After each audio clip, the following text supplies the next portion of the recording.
Welcome back, chapter 28. After they left Trumbull's, Olivia wanted to go home, but when Kit took her hand and led her down the street, she was glad. She was feeling full of energy at what they just accomplished. Maybe, possibly, she had broken the tie between her and Alan. Whatever happened now, she might not find herself back with him. The drugstore was still open and they sat down at the counter. The soda fountain would be removed in the mid-'80s to make room for gaudy racks of big-name cosmetics. Hamburger or hot dog? Kit asked. Coke or Tab? The old names made her smile. With the health consciousness of the 21st century, she hadn't had a Coke or a hot dog in years. Dog and a Coke. Kit got a hamburger and a Coke. When the order came, Olivia couldn't help staring at it. By 21st century norms, there was very little food on the plate. No side of coleslaw swimming in high-calorie mayonnaise, no beans and brown sugar, no fried potatoes. She hadn't noticed it until now, but people ate about half as much as they did in the modern tech world. And to burn it off, all we do is sit behind a computer, she murmured. What did you say? Kit asked. She brought her attention back to the present. I like mustard and pickle relish, Olivia told the girl behind the counter. She would marry a young man from Richmond, move away, have 2 kids, go through a horrible divorce, then return to Summerhill and eventually marry Dave Harrison and be very happy. How's Dave? Who? Dave Harrison. Sings in the choir at church. Oh, sorry. I thought you two were together. I know he likes you a lot. Does he? He hasn't said anything to me. Besides, I have a boyfriend. I know. He lives in Richmond, but later. Olivia took a bite of her hot dog. You know, you're so good with people that you might try selling houses. I bet you'd be really good at it. I'd buy from you. The young woman took a step back from Olivia, looked at her as though she were crazy. I have to go check on supplies. She practically ran from the room. Exactly, Olivia. I didn't think that you were supposed to be telling people the future. Olivia looked at Kit, waiting for him to ask her questions, but he didn't. Instead, he said, You think she'd sell us some ice cream for Ace? The girl will sell us the drugstore and leave town 5 minutes after she got the money. And you've had experience in buying houses from her? She avoided his question. Did you know that hot dogs are made of ground up animal hooves? Kit looked at his burger for a moment and she could see the muscle working in his temple. He seemed to be trying to decide what to say next. Finally, he turned to her. Tell me or not, but whatever you need help with, I'm with you. Olivia thought she never loved anyone so much in her life as she did this man in this moment. I think of things as I see people. Then we'll have to go find them, he said. Since we've both worked 7 days a week for a month now, I think we deserve some time off. Think the kids can feed themselves for a couple of days? Ace and Letty, for sure. Give them a loaf of bread and a jar of peanut butter. They'll be fine. The other kids? I don't know. Maybe Nina can babysit. They laughed together. On the drive back to Tatwell, Olivia sat next to Kit. No seatbelts in the car, and he put his arms around her shoulders. When they got back, he kissed her goodnight, but he didn't ask to go into her room with her. Behind him, he could see Ace's little blonde head above the covers. His last visit to the hospital to see his mother had been the worst yet. The child needed comfort, and Kit was his security blanket. She went into her own room. The bed seemed big and lonely. If Kit had asked to spend the night with her, she would have said no. Maybe. That he didn't ask bothered her. Olivia. I'm so glad this book is almost over. She went to sleep right away, but she had nightmares. She saw burning houses, car wrecks, multiple funerals, and 3 suicides. When she awoke, she was in a pool of sweat. Her lower back was aching in a way it hadn't done in years. It took her a minute to remember what caused that particular pain. She went to the bathroom and sure enough, she had started her period. Instantly, tears came to her eyes. She was not pregnant. All of the horror that had happened wasn't going on. If Kit left her now, it wouldn't be so traumatic. She wouldn't have to go to an unwed mother's home, give her child up for adoption, and for the rest of her life, she would not feel that she deserved nothing good to happen to her. She went back to bed and put her hands behind her head. This changed everything. Broadway was still open to her. Last year, she'd been in a local play and she'd forgotten how much she loved being on stage. That play had been put on by Kit so he could win her back didn't count. Freedom of choice was a wonderful thing, she thought. The entire world was open to her. Careers, travel, men, anything was possible. Smiling, she tried to go back to sleep, but every time she closed her eyes, the dreams returned. Except they weren't dreams. She was remembering things that had happened in her dear little town. She lived in it all her life, and she'd always been involved with its people. As she grew older, people began to depend on her. After Alan died, after she sold everything to pay off the debts of Kevin and Hildy, she became a sort of a matriarch for the entire town. Go to Olivia, she'll know what to do, seemed to be a motto. Because of her position in town, she knew a lot of secrets. When Letty and Ace threw open her door before daylight, she felt worse than she had when she went to bed. As with children throughout time, they wanted something new and different to occupy them. My kingdom for an iPad, she mumbled. DVDs and the latest movies to keep them all busy. Kit, in shorts and t-shirt, was standing in the doorway. Who wants green pancakes? Squealing, the kids ran to him, and Olivia gave him a look of thanks. 20 minutes later, she was downstairs and telling Ace he was named Harry Potter and Letty was Hermione, and they were at wizard school. Everyone ate in silence as Olivia told the story. After the dishes were washed and the oldest and youngest were gluing together pointed wizard hats and painting sticks to be magic wands, Kit told Livy that Nina would look after them so they can go out. At first, Olivia thought he meant that they'd go somewhere and make love, but there was no way on earth that she was going to let him touch her. She wasn't going to tempt destiny so that when he went away, she was left behind carrying his child.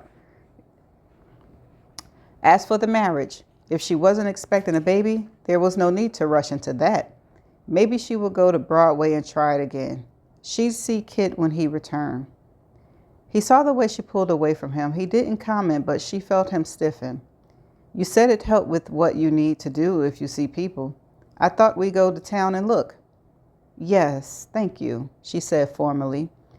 Arita had said that she could only change things that related to her, to Olivia. But how far did that extend? In her little town, tragedies affected everyone. If she could help just one person, she'd feel she accomplished something great. Besides, Olivia was not from the me generation. She picked up a pen and spiral notebook off the phone table and she was ready. She directed Kit to drive her around the streets of Summer Hill as she thought about the owners. There were several people she hadn't met, but she knew the majority of them. There were few families that hadn't been struck by that awful word tragedy. Some of them no one would know about until the next generation. A man abuses his children and they do it to theirs. A girl molested as a child goes berserk when she's an adult. There were accidents that could have been prevented, disease that, if detected earlier, wouldn't have killed. Olivia and Kit rode in silence as she made notes. How could she prevent these coming catastrophes? She knew that as she was now, if she went to the authorities and reported rape, incest, and abuse, she wouldn't be believed. Her youth and inexperience would be against her. Besides, she thought with a grimace, it was the times. In the 1970s, if a woman accused a man of rape, she was put on trial. She had led him on and trapped him. If she worn a low-cut blouse years before, she was considered a slut and the man was innocent. I just want to know why this is in this book. Olivia wanted to scream that every item in every store was packaged attractively, but if you stole it, you were prosecuted. Why were women considered less than a stick of deodorant? Kit reached across the seat, took her hand and squeezed it. If you want to talk, I'm here. Thank you. She pulled her hand away as she looked at the next house, the Nelsons, a lovely family. When little Lisa was 14 years old, she was slit her wrists and died before she was found. In the school locker room, some girls had stolen her clothes, then let the boys in. Lisa didn't think she could live with the shame. How did Olivia stop something that wouldn't happen for years? For the next 3 days, Olivia lived in a haze of trying to prevent the horrors that she knew would happen. She called people using the annoying rotary dial phone and wrote letters, with a typewriter no less. Using every lie she could imagine, she said she had a dream, a premonition, she saw something, someone told her something. Whatever she could think of to warn people, she said it. She was aware of the people around her at Tatwell, but only vaguely. Kit seemed to be taking care of them. He allowed the youngest pair to bother her twice a day to ask for more about what Letty was calling the story of the girl wizard. She wanted to hear how smart Hermione was, and Ace wanted her to tell how brave Harry Potter was. Uncle Freddie made them laugh when he said he wanted to be Voldemort, the personification of evil. After only minutes, Kit ushered them all out and let Olivia get back to her phone and typewriter. But even if I do this, will it all be forgotten at the end of 3 weeks? She said aloud, her head in her hands. It was on the afternoon of the 4th day that she fell back in her chair and was ready to admit defeat. When she was an older woman, people listened to her. But when she was barely out of her teens, they dismissed her. She was hung up on, yelled at, called a liar. 3 people reported her to the police. The sheriff called and cautioned her. He said that what people did in the privacy of their own homes was their business. It's going to take 40 years to show people that that's not true, she said. Then, Livy, you call me back in 40 years and I'll listen to what you have to say. Until then, leave the residents of Summerhill alone. The sheriff hung up. In the end, Olivia ran away. She'd had days of trying to prevent disasters, tragedies, accidents, and crimes, but she didn't seem to have made any progress. She ran through the kitchen and out the back door. No one was about, but she didn't wonder where they were. All she could see were the visions in her mind.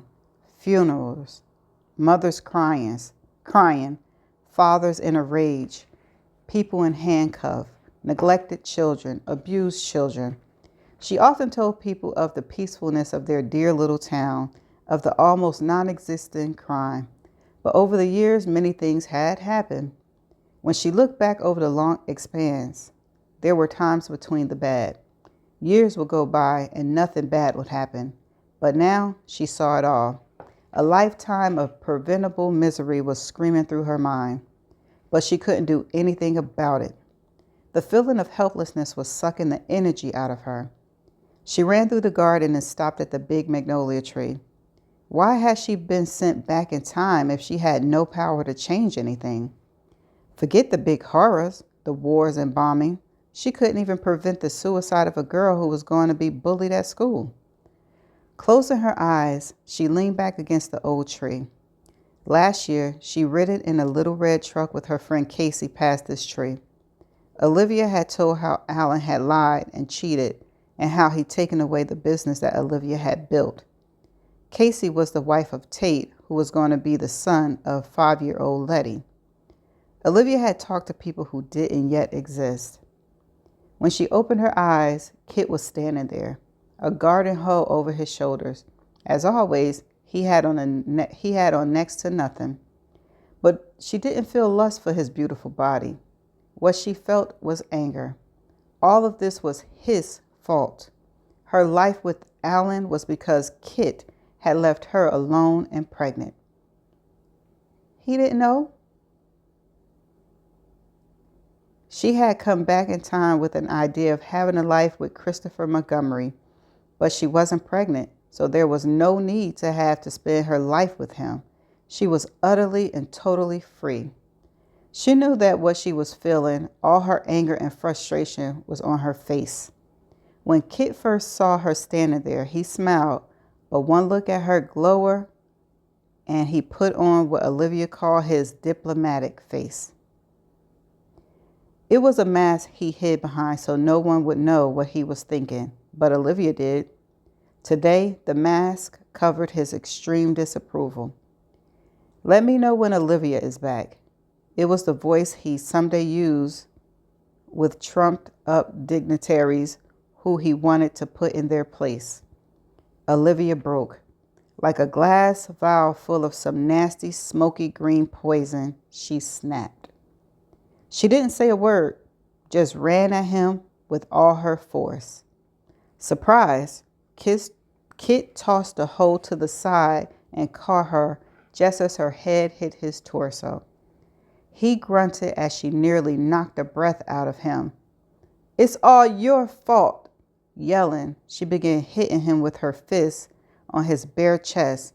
You did it all. You left me when I was carrying your baby. You. He grabbed her shoulders to hold her out to look at her. Are you? She swung her right arm with all her might and hit him in the jaw. Man, this ain't right, Olivia. When she saw blood on his lips, she was pleased.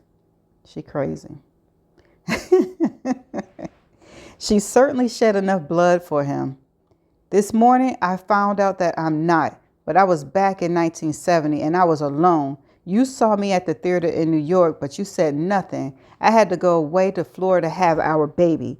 Estelle raised her. When our daughter finally met us, it was horrible. Olivia stepped back from him and put her hands over her face. She hated us. Our daughter had a good life. Estelle and Henry were good to her, but she couldn't bear the sight of us, of you and me. She didn't know she was adopted until late, and she didn't understand why we had given her up, why we didn't want her. First of all, he ain't know nothing about her. You gave her up. Olivia began to cry. I told you I love you, but you left. I thought you were scared. You told no one where you were going, not even your father. She looked up at Kit and saw that his face was white under his tan and his lip was bloody. Oh, go away. How can you understand what I'm going through? You're just, her mouth hardened, you're just a worthless boy. Here she go with that. Kit's jaw muscle was working, but he gave no other sign that he was reacting to her words. As you wish, he said, then gave a bit of a bow. He put his shoulders back in that way that meant he wasn't going to talk about the subject anymore. Then he started walking away from her. Olivia picked up a round rock from the ground. It looked like one of the stones that children had collected from the creek. Unlike when she was with Elise, her throwing arm was in good shape. She pulled back like a pitcher and let go. The rock hit him hard on his perfectly toned rear end. I hope Gaddafi finds out who you are and shoots you. God damn, this girl in her mouth. When she mad, damn. She turned away towards the house. Kit caught her before she had gone 2 feet. He grabbed her shoulders, put his nose to hers, and glared. What do you know? She twirled out of his grip. I tell you I was pregnant and gave our child up for adoption, and that means nothing to you? But the mention of a Middle East dictator gets your attention? Go to hell. She started back to the house. She got a point there. But then again, no, she don't. Kit stepped in front of her. Cut out the melodrama and tell me what you know and who told you. She moved around him. Olivia! Halting, she looked at him. Don't use your diplomat voice on me. I'm not some third world despot who will be overthrown next week. This, she motioned to his all over tan, this is to make you look more Arabic. The military, specifically some guy you said was whiter than he was tall. You call him a cartoon bear. Is going to pick you up in just over 2 weeks. They'll give you 20 minutes to pack and leave, and you do it. To hell with us and your family. You only cared about Muammar Gaddafi. When Kit opened his mouth to speak, Olivia knew what he was going to say. He was going to tell her that she was saying the names wrong. Always the perfectionist. She leaned towards him, her face red with anger. Don't you dare say it. But he had no idea what she meant. Actually, his name is... She put her hand over her ears and screamed so loud the peacock screeched and the children came running. Go, Kit ordered them, and the kids and the bird obeyed. When they were alone again, he looked back at Olivia. You must tell me what this is about. Do I talk in my sleep? Is that how you know about my mission? Her arms were stiff at her side, her hands in fists. No, you tell me when we finally get married, over 40 years from now. But by that time, I'm so beaten down by life that I would marry Gaddafi if it meant escaping my stepson and his wife. Kit's face was losing the hard, unbending look that he would perfect as he aged. Did you agree to marry me now because you thought you were expecting our child? Yes, she said, I did. I thought I had no other choice in this unenlightened era when a single mother is considered at best an object of pity. This time is hardly better than a Puritan's. Thought, he said softly, past tense. Yes, past tense, done. I know now I have choices. I have freedom. I don't have to go marry vain little Alan Trumbull just to get his kid because I lost mine. I don't have to see our daughter's eyes when we tell her we're the parents who... The energy her rage had given her was vanishing. Who gave her up. Come with me. Kit's voice was soft and gentle. I want to show you something. I don't want to go anywhere with you. I hate you. You lied to me. You left me. I know. He took her hand. Olivia was feeling too bad to do anything but go with him. She had days of little sleep and endless misery. No one would listen to her or believe her. Even on small things like saying they needed to check the gas lines in the basement. She'd been told to mind her own business. And through every hang-up, every warning, she thought, how all this was happening because of Kit. Was it worth it? Must her future depend on him? Wasn't there enough choice? An alternative? Tears of anger were blocking her vision, but she saw that he had led her to the pond. On the side were the big towels they brought out for their twice daily swim, but no one else was there. She had an idea that men were keeping the children inside. Away from me, she thought, me and my bad temper. Kit gave her a very sweet smile. Feeling better? She wiped her eyes with the back of her hand and nodded. I am, but it doesn't change anything. Still smiling, Kit made a lightning fast move as he bent, picked her up, then twirled around and threw her. Like a human spear, Olivia went sailing through the air to land in the deepest part of the pond. The force of Kit's thrust sent her underwater. She hadn't been expecting the plunge, and she fought hard to get to the surface. When she came up, Kit was there beside her, treading water. You bastard! She started swimming to the bank, but Kit caught her ankle. Let go of me. I have some cousins who... Yeah, I know, Olivia said, angry. We're married, remember? I know your whole family. Her skirt was wrapping around her legs, and she didn't like treading water. In the year 20-something, right? But that couldn't be. The world ends at the year 2000. It doesn't even screw up the computer clocks. I need to get back to feed the kids. You haven't thought about any of us for the last few days, so why bother now? As I was saying, I have some cousins, a bunch of earthbound creatures who say we Montgomerys are part fish. I can stay out here all day, and we will, until you agree to tell me everything. Okay, I'll tell you. She started toward the bank, but again he caught her ankle and pulled her back to him.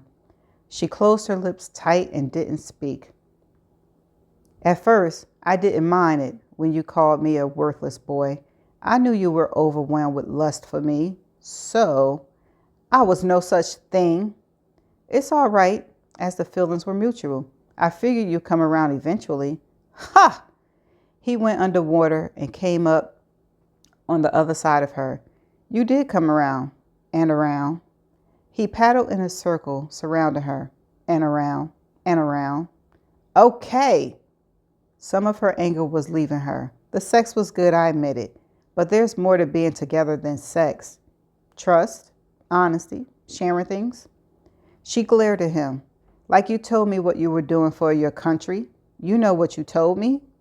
In the future, you mean? When we're married? He was laughing at her.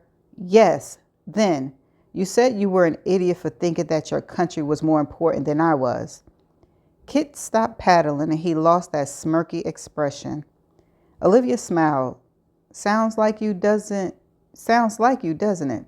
Just so you know, you don't get back to Liberia until 3 years later, and it's in a medic plane. Takes you a year to recover, and the military no longer wants you. Kit looked so devastated that she almost felt sorry for him.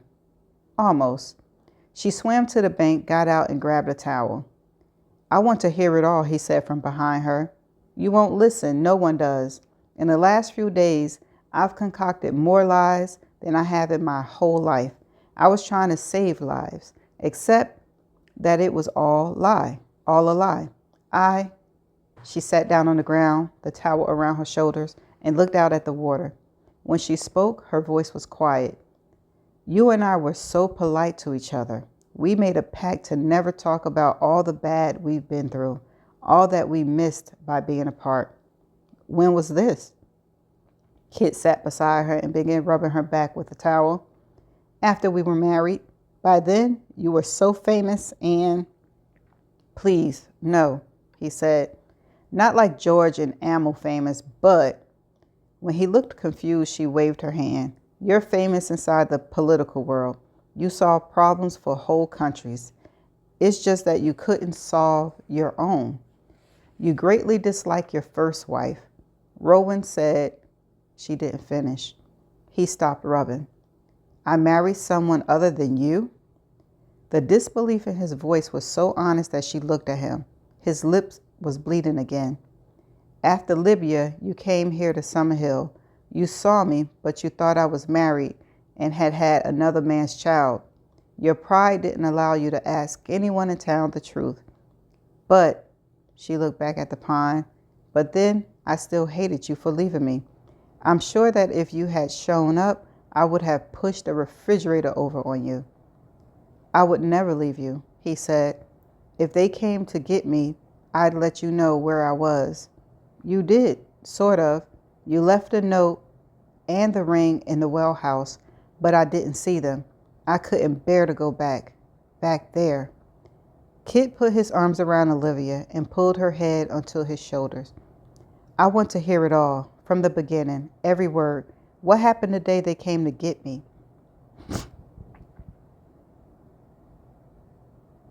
I went to Richmond, she said. I was angry at you because I slipped up the day before and said I love you. You said nothing in return. You were silent. Because I didn't love you? He asked. I thought that then, but no. She took a deep breath. You had your grandmother's ring and you were going to ask me to marry you before you left. He was nodding in understanding. But while you were in Richmond, they came to get me. When you saw that I was gone, you were so angry that you didn't see the note I'd hidden in the well house. Do I have that right? Yes. What did the note say? You asked me to wait for you, to marry you, and to go to your parents. But as I understand it, your pride and that temper of yours, as well as your lack of faith in me, kept you from seeing the note? That part. The last of Olivia's anger left her. It hurt too much to blame herself for what had happened, because you should take responsibility for your actions. Accountability. It was one thing to joke about her stupidity and not believing in him, but another to see how many lives she'd hurt with her stubborn pride. Exactly. I could have called, he said. I'm sure they let me call my parents before I left. My dad has a lot of power in parts of the world. I should have called and sneaked out to send you a letter. She knew that he was taking the blame onto himself, blame for something that hadn't happened yet, and now never would. Who is Rowan? Your son. He's an FBI agent, and you want him to be with pretty little Stacy, who is one of Ace's many daughters, but she likes Nate Taggart better. You've been very upset about that. Auntie, you remember now that I read it on camera? That part right there. Kit was looking at her in shock. These things sound real. They are real. You brought River House for me because you and I had such a good time there. Besides, I have to open an office. I should register at the University of Virginia to study psychology. She looked at him. But if I don't marry you, I don't need to do any of that. He kissed her forehead. Of course you'll marry me. Otherwise, our daughter won't have a father. So let's start at the beginning. I left you a heartfelt note and a beautiful ring, and you were too stubborn to look for them. Go on from there. Olivia started to protest, but as he so often did, Kit was trying to make her laugh. We came back from Richmond and you were gone, she said. Wait, about. He ran his hand through his thick black hair. In the future, am I bald? She at last gave a bit of a smile.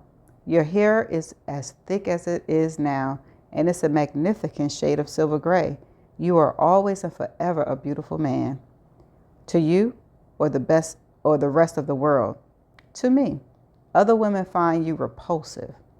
Kit snorted in laughter. Okay, go on. Tell me all the horrible things I haven't done to you. But if you can find time, I'd like to hear about the computers you keep mentioning. And who is Google? We've been hearing you complain about how much you need him. Should I be jealous? I was. Olivia started to tell him of the pain she'd been through as she carried his child, about what Alan had done to her, but she stopped. He was right. It no longer mattered what had happened in the past. It was now that was important. And this time around, she didn't want to do everything alone. She didn't want to bear a child alone, didn't want to have to deal with men like Alan and have to cope with her stepson and his wife. And right now, she didn't want to continue trying to deal with the 1970s. Keep the music of these years, she thought, but ditch the I don't get involved attitude. She wasn't sure what this newfound held, but it was as Kit said the night after Uncle Freddie hadn't drowned in the pond. Right now, today, this minute, we have everything to be happy about. When she spoke, it wasn't about what had happened to make her life miserable. You are a great lover of technology, she said. I like emails, but you love all of it. You text and Twitter, emojis, whatever. When my laptop makes me so angry that I want to drive a car over it, you fix it in about 10 minutes. He stretched out beside her. I think I like this story better than Harry Potter. Does this one have any music? Olivia laughed. It didn't matter that some stories were real and some made up. If they hadn't happened yet, they might as well all be fantasy. Mind if the kids hear this one? Kit asked. Maybe you can tell them more about their future lives. What about Ace's daughter? How many does he have? Oh, wait, better not go there. Too many women. He doesn't go to bed with the mothers. He doesn't go to bed with the mothers. Please tell me they didn't fix that in the future. He gave a low whistle, and like the Munchkins appearing in the Emerald City, the men and the children came into view. Come on, Kit said. I'm not sure, but I think our Olivia's back. Who wants to swim while she tells us about the future? Do they ride dragons? Ace asked. Hang gliding, Olivia said. You'll do it in Nambia. Do they have great stories? Letty asked. Yes, and your son will tell them in movies. How about food that cooks itself? Uncle Freddie asked. Microwave ovens can cook a chicken in 10 minutes. "I'd like a car that drives itself," Mr. Gates says. "A voice on GPS tells you how to get anywhere." Olivia shrugged. "Work still needs to be done on that one." Standing there in her wet dress, Olivia looked at them. She couldn't save the town, but maybe she wasn't supposed to. Maybe she was just supposed to change this one tiny part of the universe. Perhaps these people, here and now, were everything. Maybe it wasn't the length of life, but what happened while we were here. Whatever the truth, she wasn't going to waste another second going over what did, didn't, and could have, would have happened. Ace yelled that was Harry Potter. Ace yelled that he was Harry Potter, Rod, and Toothless, and Letty shouted that she was Hermione on Stormfly. Uncle Freddie started singing "Let It Go," and the others joined him. On the second chorus, Kit gave Olivia a look that said that later they could make love. Shaking her head, she held up her naked left hand. Her eyes said, "You're not touching me without a ring on my finger." If she wasn't pregnant now, she was sure she would be the next time they rode around together, and damned if she was going to do all that over again. Uncle Freddie and Mr. Gates had seen the gesture, and they were trying to hide their laughter. "I'm Voldemort, and I'm riding Skull Crusher," Uncle Freddie yelled, and Mr. Gates pushed a chair as they chased the screaming children. Olivia stepped back and looked at the family around her. Kit was whirling the children around in an attempt to simulate a dragon flight. Mr. Gates was turning Uncle Freddie's chair on one wheel. The air was full of laughter and song. Now, she thought, this is what truly matters. The one perfect, happy moment. And that's the end of chapter 28. When I tell you, I can't wait for this book to be over, because Olivia and her temper tantrum and her double standard and her not taking accountability and her blaming, just accept the fact that had you not been so angry and so stubborn about him leaving and talked to him, things probably would have been different. I'm not taking any blame off of him, but he didn't know that they was coming. If I remember correctly, he did not know that they was coming. He knew that they was coming. He didn't know when they was coming. I think they came a little too early, and he did leave her a note in haste because he couldn't find her to tell her personally. But then again, why would he put it in the well? I knew it was their special place, but he could have put it in her bedroom on her pillow, under her pillow or something. That way he was for sure that she found it. I don't know. But her anger was misplaced to me, even though he could have done things differently as well. And I hope this is the end of their story, because she says she's tired of talking about 1970, and I'm tired of hearing about 1970. So I'm going to see y'all in the next chapter. Bye for now.